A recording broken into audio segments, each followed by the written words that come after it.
Agora esta chamada está sendo gravada. Muito bem. Aí nós vamos começar a gravar agora essa segunda parte da aula, que ela vai falar sobre como solicitar a recuperação judicial. Tá aí, como solicitar a recuperação judicial. Nós temos aí, se enquadrando no tipo de empresa que pode solicitar a recuperação judicial e satisfazendo os requisitos citados acima, a devedora precisa, juntamente com seu advogado, olha só, com o seu advogado, aqui não está falando com o seu economista, com o seu médico, com o seu administrador de empresa, com o seu contador, com o seu engenheiro, aqui é com o seu advogado. Então, aqui configura para a gente uma reserva de mercado que a legislação faz no que tange à profissão dos advogados. Então, vocês estão vendo aí a importância que tem o diploma de vocês saírem com conhecimento para que vocês possam atuar. Então, para solicitar a recuperação judicial, pessoal, é preciso que você, né, tenha aquela, seja uma limitada, uma sociedade anônima, uma microempresa, que você tenha aqueles requisitos cumulativos que nós falamos, que esteja no mercado há mais de 2 anos, e todos aqueles requisitos ali, não pode ter pedido uma recuperação judicial em pelo menos 5 anos. Então, aqueles requisitos que nós falamos, ok? E, obviamente, você tem que ter aí um advogado para que você tenha aí legitimação para tal. E, no caso de pessoa física, a única pessoa física que pode pedir recuperação judicial é o produtor rural. Importante vocês anotarem isto aí, pessoal, ok? Então, você tem aí as empresas que não podem pedir recuperação judicial, a gente viu lá atrás, são as sociedades de economia mista, as empresas públicas, instituição financeira pública ou privada, sociedade de crédito, cooperativa de crédito. Então, você tem várias empresas aí, empresas de previdência, os planos de saúde. Então, nós temos várias empresas que não gozam, não têm legitimação para entrar com este importante pedido de recuperar o fôlego financeiro, recuperar as forças, a empresa recuperar para que ela possa voltar ao mercado em alto estilo e mover o sistema econômico, dinamizar a economia como um todo. Então, se enquadrando no tipo de empresa que pode solicitar a recuperação judicial e satisfazendo os requisitos citados acima, a devedora precisa, juntamente com seu advogado,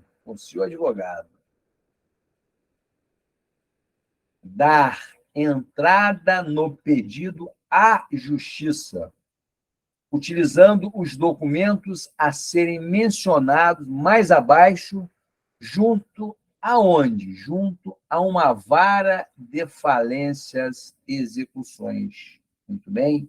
Uma vara de falência. Então, nós temos, vocês, enquanto advogados, vocês entrarão com pedido de recuperação judicial do cliente de vocês numa vara de falência. Vocês não vão entrar com pedido de recuperação judicial de uma empresa numa vara de família, numa vara criminal, porque o juiz logo vai indeferir de plano, ok? Então, a vara pertinente, e existe várias varas, aqui em Campos eu acho que é única, é uma vara, eu nem sei se tem vara de falência em Campos, né? Eu nem sei. mas no Estado são várias.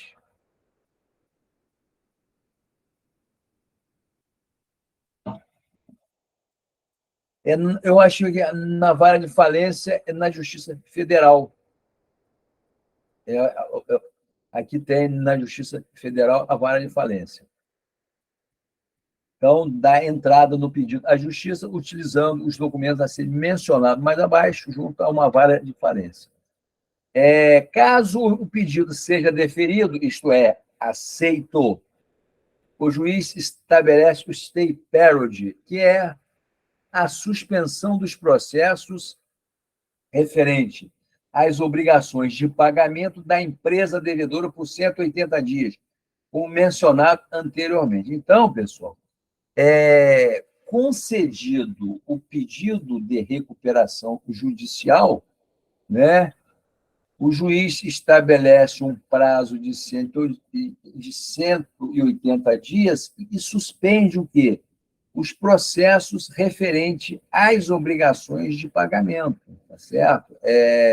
Então, você aí vai ter aí, no período de 180 dias, um prazo de 6 meses para que você possa verificar aí na sua lista de credores, porque a gente sabe que tem aqueles credores que eu não posso deixar de pagar, ou seja, né, crédito tributário, crédito trabalhista, tá certo? E existem outros créditos quirografários de menor relevância que a empresa pode fazer aí uma lista de prioridades. Então, está dado aí.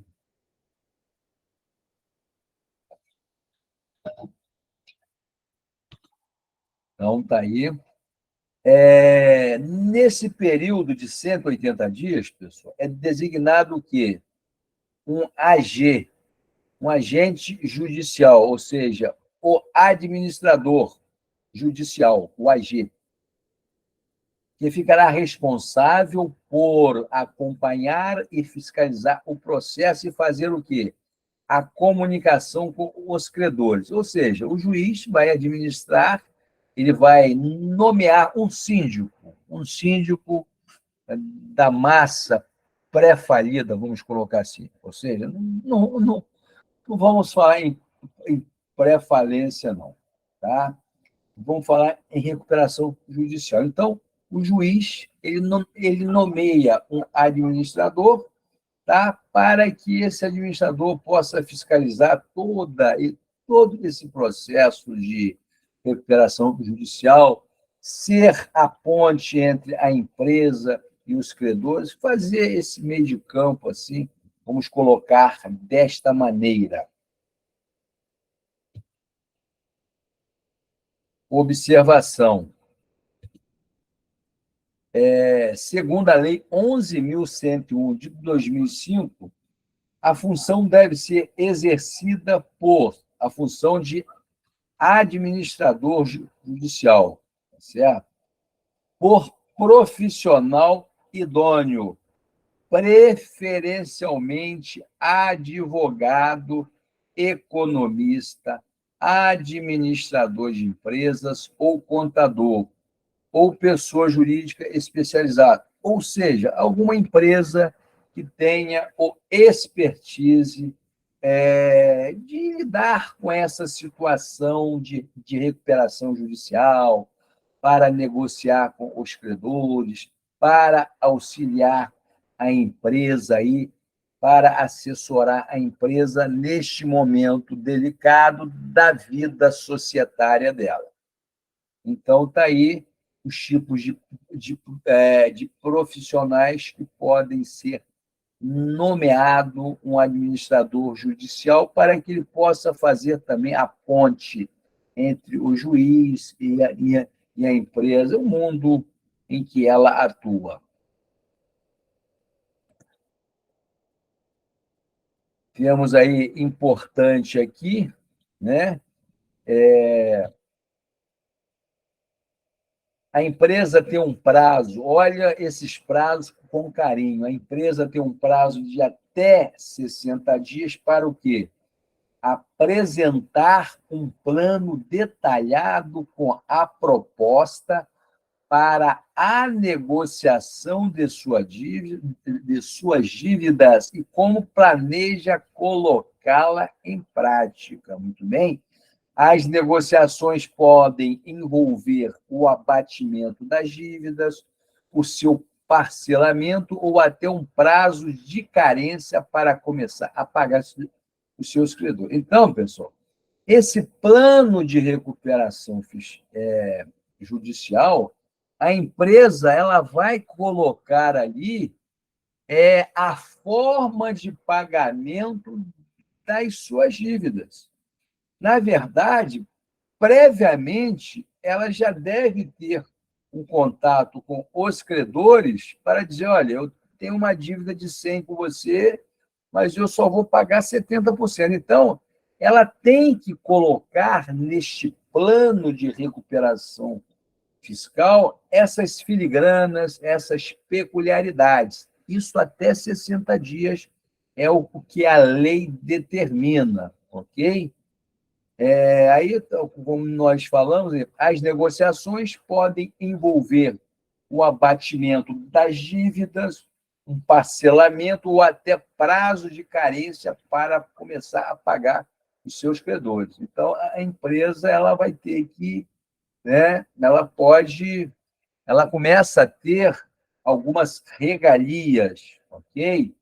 Então, é aquela velha máxima, né? O credor ele se preocupa, o credor, porque, né, a empresa ela pode, né, alegar que não, que está aí em dificuldade financeira, e está mesmo, né, se o juiz for conceder, é porque ele aceitou o argumento, tá? E dentro dessa nova realidade que ela vai atuar, depois da concessão da recuperação judicial, é, ela vai, né, os credores, ela vai poder ter aí uma liberdade maior, uma força maior para negociar as suas dívidas.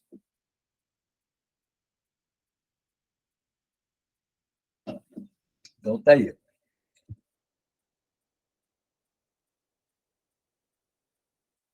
Então, aquela velha máxima. Depois que houve, né, a elaboração do plano de recuperação judicial, né, você submete ele, né, aos credores, né, a uma espécie de votação entre os credores. A proposta é apresentada aos credores antes de ir para a justiça, que possui o quê? Até 30 dias para o quê? Para apresentar objeções a ela e, caso isso ocorra, é criado o quê? Uma assembleia para reavaliar as opções. Então, pessoal, os credores eles terão acesso ao plano de recuperação judicial e terão até 30 dias de prazo para se opor, para fazer objeção a esse plano. Muito bem? E se isso ocorrer, né, havendo essa objeção, né, então é criado o quê? Uma assembleia para reavaliar as opções, para fazer uma discussão. É aquela famosa assembleia de credores, para que possa discutir, porque está todo mundo no mesmo balaio, vamos colocar assim, ou no mesmo saco, de uma forma mais vulgar, tá certo? Então, é interesse da empresa que quer pagar, é interesse dos credores que quer receber, mas os credores também não podem, né, receber de bom grado, né, uma proposta indecorosa da empresa, ok? É lógico que o plano de recuperação judicial ele tem que ser uma coisa execuível, muito bem? Observação aí importante para a gente tomar pé. Então, tá aí. A cargo de exceção, o juiz pode aprovar o plano, mesmo que não haja um consenso na Assembleia. Olha só, isso aqui é um caso de exceção. Caso a Assembleia de Credores, né, não chegue a um consenso, né, vai haver aquelas divergências, aquelas discussões, objeções, oposições. Então, o juiz pode antecipar e aprovar o plano, porque também, se a empresa está em desespero, se a empresa está em dificuldade financeira, ela não pode, né, ficar postergando muito a sua entrada nesse regime de recuperação fiscal, porque ela precisa desse prazo novo, ela precisa desse novo momento, deste novo cenário para reestruturar as suas contas, o seu negócio, ok? Então, se não chegar a um consenso, então a empresa vai ficar esperando? Não. Então, o juiz, numa situação de exceção, ele pode conceder aí, aprovar o plano de recuperação judicial e conceder à empresa eu diria, o benefício da recuperação judicial, porque a empresa está tendo mais uma oportunidade para quitar as suas dívidas, para honrar os seus compromissos. Se o plano for aprovado, a empresa o quê? Inicia a sua execução e deve segui-lo à risca, pois, caso não o faça, os credores podem solicitar a falência, viu? Então, a empresa, né, concedendo aí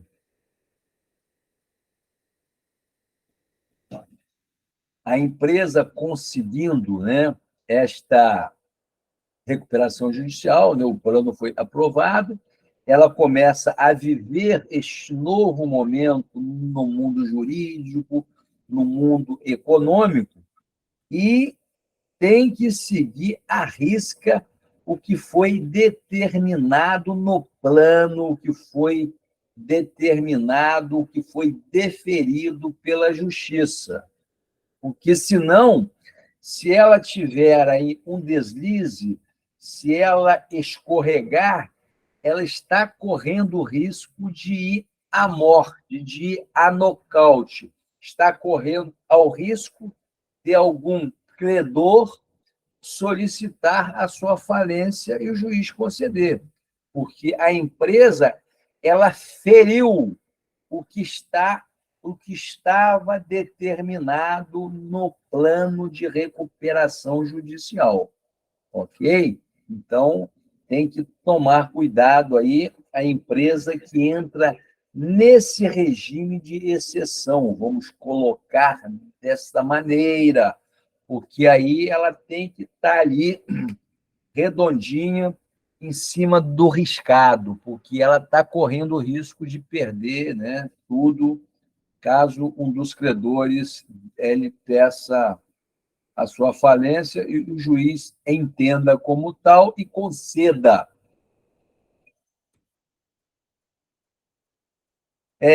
Seguindo todas as diretrizes conforme aprovado, o processo de recuperação é encerrado pela Justiça em 2 anos, teoricamente, mas pode perdurar por mais tempo, dependendo da autorização judicial. Então, pessoal, a recuperação judicial, tá? Ela tem, em tese, um prazo de 2 anos, tá? De 2 anos para que a empresa ela possa sair desse atoleiro e voltar aí a atuar no mercado plenamente. Muito bem, mas também existe uma flexibilização por parte do judiciário, por parte da legislação, que permite uma postergação deste prazo. Nós vamos ver casos de várias empresas aí. Eu separei 5 empresas de âmbito nacional que pediram a recuperação judicial. Então, está dado, a gente vai ver depois. Vamos ver aí.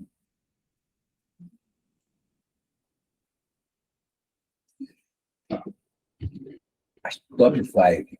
Bem, no caso de a proposta, olha só, no caso de a proposta ser rejeitada, caso da proposta de recuperação judicial ser rejeitada, é decretado que a falência da empresa, suas atividades são encerradas e seus bens vão à asta pública, os seus bens vão a leilão. Nesse caso, o pagamento dos credores é feito por ordem de preferência. Aí a empresa perde o poder de pagar, ter uma ordem de prioridade no que diz respeito aos pagamentos. Ok? Então, olha só que perigo. Então, a empresa ela contrata técnicos, contrata advogados, elabora um plano de recuperação fiscal, diz a forma que ela pode pagar, disponibiliza o seu caixa, as suas finanças, quanto que ela tem disponível, quanto que ela vai faturar no período de 2 anos em que estiver em vigência a recuperação judicial. Entretanto, este plano pode ser rejeitado. Isso que é rejeitado é decretada a morte dela, é decretada a falência dela. Muito bem? E aí os seus bens vão a leilão, e aí para que você possa, com esse acervo, com esse patrimônio, com esses bens, você possa honrar o pagamento com os credores.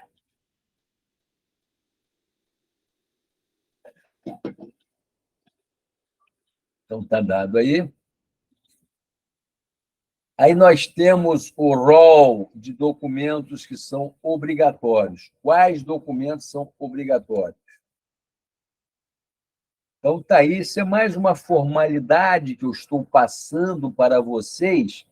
Temos aí a exposição das causas concretas da situação patrimonial e das razões da crise. Bem, nesse plano judicial, você vai ter que expor ali o que houve efetivamente com a empresa, né? A situação do seu patrimônio, o que ensejou a crise, qual foi a razão da crise financeira, o que levou a empresa a esta fragilidade financeira que está obrigando a ela a pedir esse help, a pedir esse socorro. Tem que estar lá a demonstração contábil dos últimos 3 anos. Pois é, então vocês olham que o juiz pede o histórico da demonstração contábil, toda a execução financeira, o balanço patrimonial dos últimos 3 anos, para que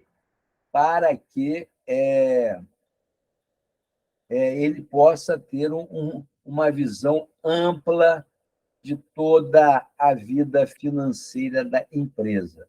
Né? A demonstração de resultados acumular, ou seja, o que é a demonstração de resultados?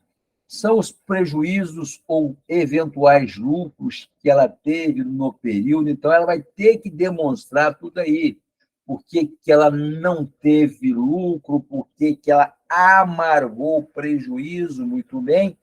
A demonstração de resultado desde o último exercício, então é o DRE, demonstração do resultado, as suas contas, receita, ali lucro. Então, você vai ter que demonstrar tudo isso para a Justiça e o relatório gerencial do fluxo de caixa, ou seja, a entrada e saída de dinheiro dentro da empresa. Tudo isso vai ter que estar claramente exposto, detalhado neste plano de recuperação judicial.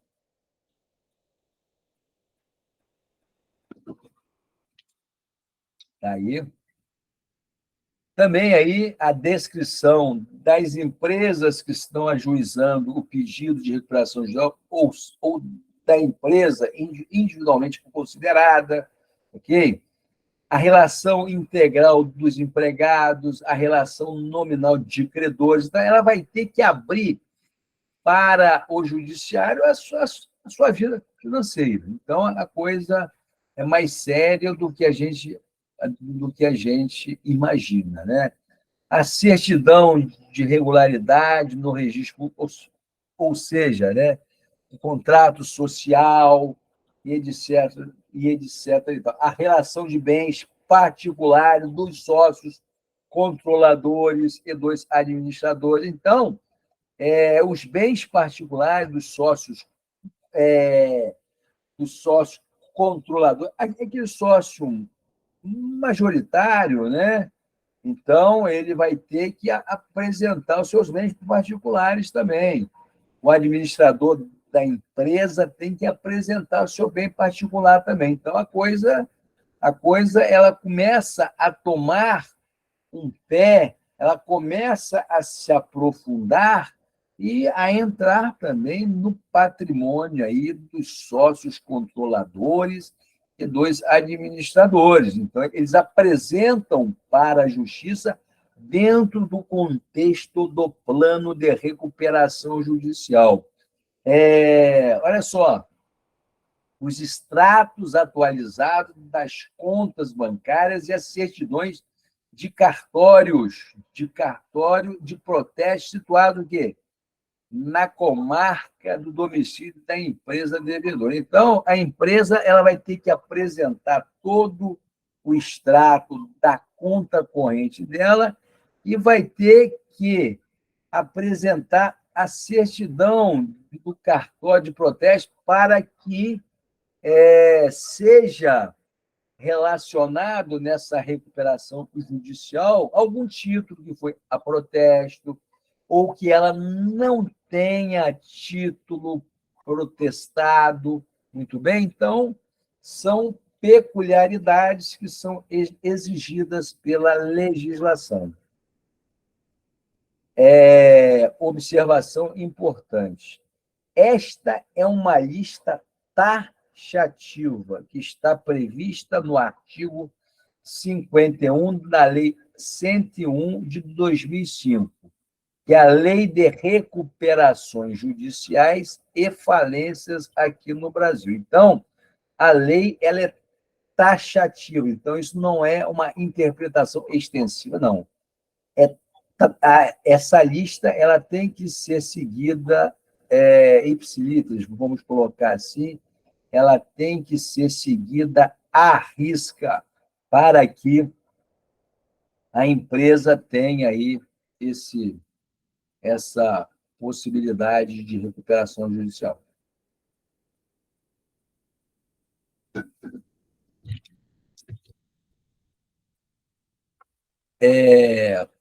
Como ficam as dívidas em caso de RJ? O que é RJ? De recuperação judicial. Como ficam as dívidas? Então, nós temos aqui, vamos ver mais essa parte, e depois a gente encerra aí. O crédito, valor a ser pago, tem que ser constituído o quê?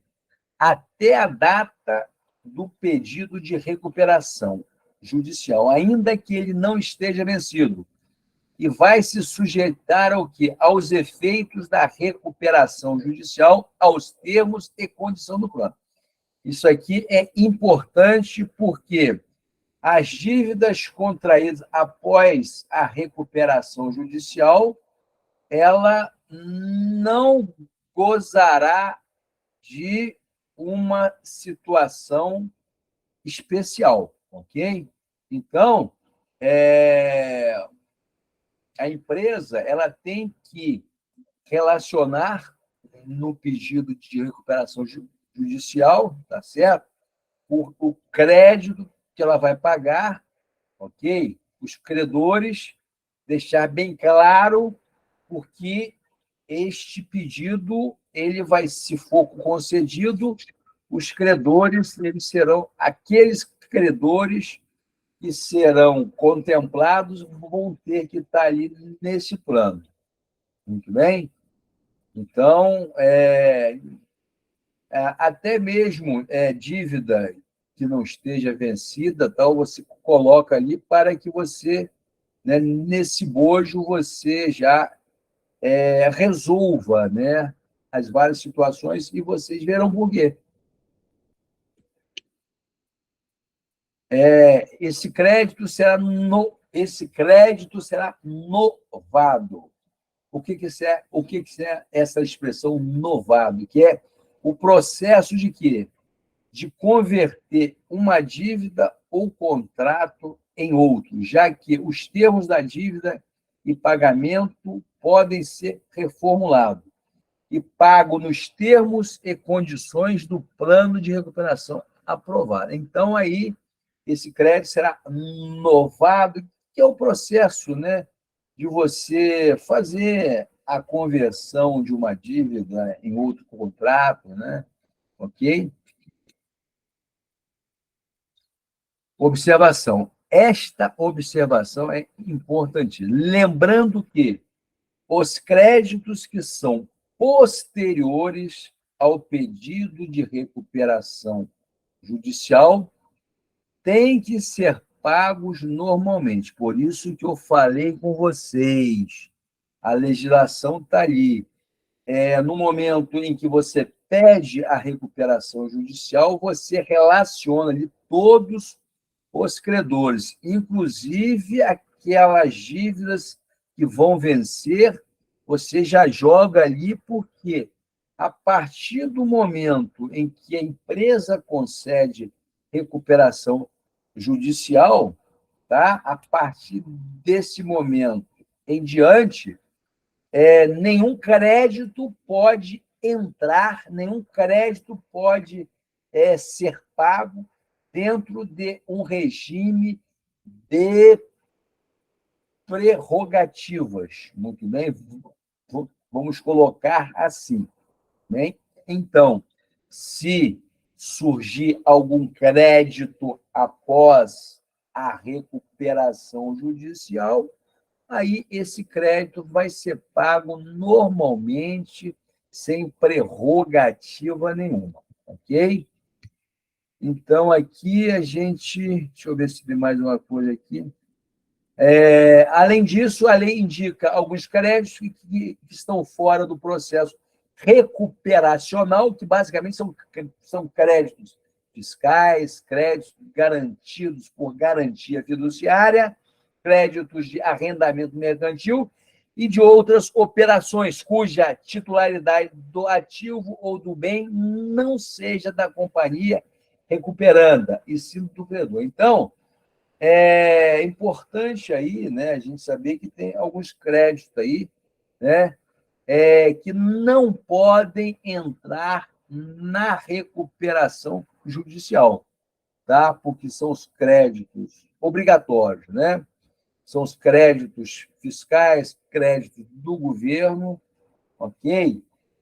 Crédito de garantia fiduciária, você comprou um bem sob garantia fiduciária, ou seja, o bem responde pela dívida.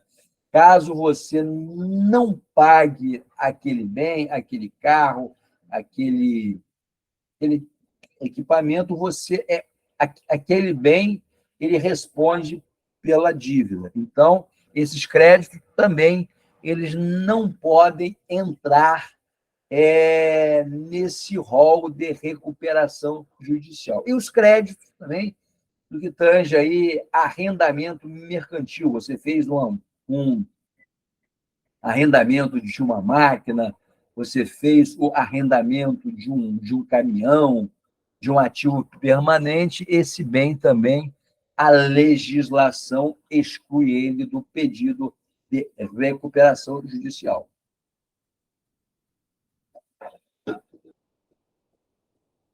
Então, aqui, a gente vai encerrar a aula aqui, nessa observação, tá? Que seria, deixa eu pagar aqui, deixa eu tirar o slide aqui, deixa eu fechar aqui a gravação, ver se alguém tem alguma dúvida para que a gente possa dirimi-la.